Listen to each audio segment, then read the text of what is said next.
പെട്ടെന്നൊരു പടവലങ്ങ തോരൻ ഉണ്ടാക്കിയാലോ? അതിനായിട്ട് പാൻ അടുപ്പത്ത് വെച്ച് വെളിച്ചെണ്ണ ഒഴിച്ച് കടുകിട്ട്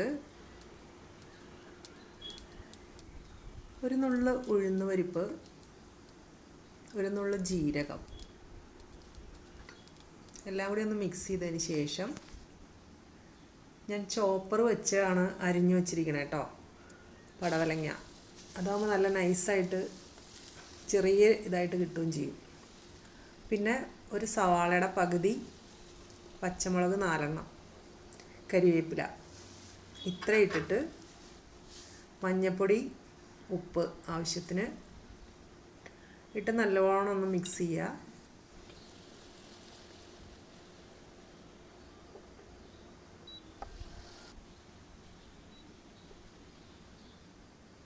ഒരു 2 മിനിറ്റ് ഒന്ന് അടച്ച് വയ്ക്കാം. പടവലങ്ങ ആയതുകൊണ്ട്